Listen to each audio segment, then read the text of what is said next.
کہ کس حدیث کے اندر، کس آیت کے اندر آیا ہے کہ خون نکلنے سے وضو ٹوٹ جاتا ہے؟ یہ صرف انہوں نے قیاس کیا ہے، اور وہ بھی غلط. کاش انہوں نے حدیث پڑھی ہوتی. ابو داؤد کے اندر حدیث ہے، ایک صحابی کو نبی علیہ السلام نے پہرے پہ لگایا، رات کے وقت کافروں نے حملہ کر دیا، انہیں تیر لگے، ان کا خون بہتا رہا، اور وہ اسی حالت میں نماز مکمل کرتے رہے. اور فضائل اعمال میں شیخ زکریا کاندلوی نے صحابہ کرام کے جو واقعات نقل کیے ہیں نا نماز میں دل لگنے کے، اس میں یہ واقعہ کوٹ کیا ہے. اب واقعہ تو کوٹ کر بیٹھے، ان کو بعد میں احساس ہوا کہ یار یہ تو ہمارے بابا جی بیچ میں آ جائیں گے، تو انہوں نے نا نیچے لکھی فساد. ویسے وہ لکھتے ہیں فائدے کے لیے، یعنی اس واقعے سے ہمیں مورل لیسن کیا ملا؟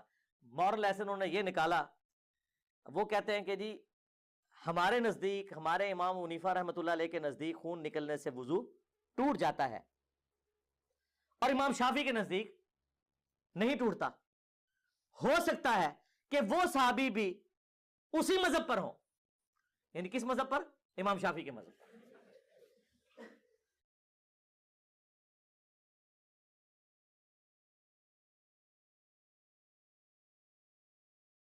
حضرت ایک اعتراض انجینئر محمد علی مرزا کا فضائل اعمال کے اوپر کہ شیخ زکریا رحمہ اللہ تعالیٰ نے فضائل اعمال میں ایک صحابی کو شافی کہہ دیا ہے، اس پر آپ کیا کہیں گے؟ جی، مرزا نے اس حوالے سے کئی ویڈیوز میں بات کی ہے اور انتہائی غلط رنگ دے کر، جان بوجھ کر اس عبارت کو غلط رنگ دے کر مذاق اڑایا ہے.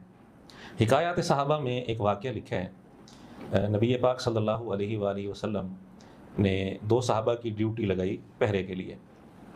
ایک صحابی سوتے تھے اور دوسرے پہرا دیتے تھے. تو جس صحابی کی باری تھی پہرا دینے کی، وہ نماز پڑھنے لگ گئے، تو دشمن نے تیر برسائے. ایک تیر لگا، دوسرا تیر لگا، وہ نماز میں مصروف رہے، انہوں نے نماز نہیں توڑی. تو سورۃ کہف کی تلاوت انہوں نے شروع کی ہوئی تھی. بعد میں انہوں نے کہا کہ میرا جی نہیں چاہتا تھا کہ میں اس تلاوت کو روک دوں اور نماز ختم کروں جلدی جلدی، اس لیے میں نے پوری سورت تلاوت کی.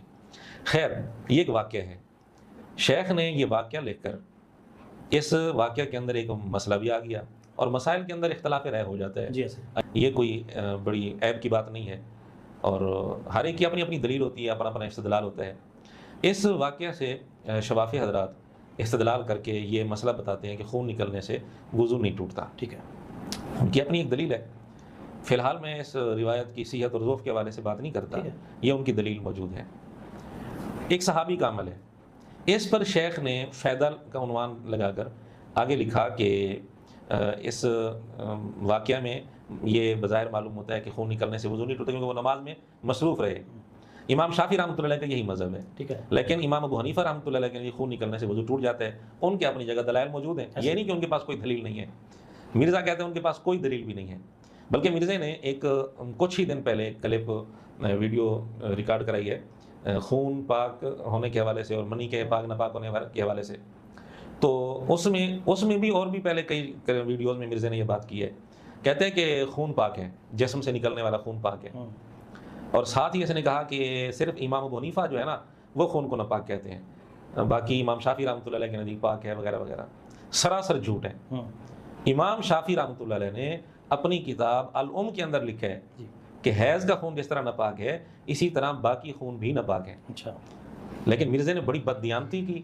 اگر جان بوجھ کر کیا ہے تو بددیانتی کی، اگر اس کو پتہ نہیں تو اتنا بڑا جاہل اور ناواقف ہو کر اس طرح کیسے اعتماد کے ساتھ یہ باتیں بیان کرے. کم از کم پہلے مطالعہ کر لینا چاہیے. میرے خیال میں پتہ ہوگا اس کو، جان بوجھ کے تو بددیانتی کی. حالانکہ حقیقت یہ ہے کہ چاروں ائمہ اس پر متفق ہیں کہ خون ناپاک ہے. یہ کہتا ہے کہ نہیں، ماہواری کا جو خون ہے وہ تو ناپاک ہے، باقی جسم سے نکلنے والا خون جو ہے نا وہ پاک ہے. شکر کریں اس نے اس کو ناپاک کہہ دیا. تو چاروں ائمہ اس پر متفق ہیں، اجماع ہے. ادھر مرزا اجماع کی اتنی اہمیت بیان کرتا ہے کہ جی اجماع اگر صحیح حدیث کے مقابلے میں بھی آ جائے تو اجماع کو لیا جائے گا، صحیح حدیث کو چھوڑ دیا جائے گا.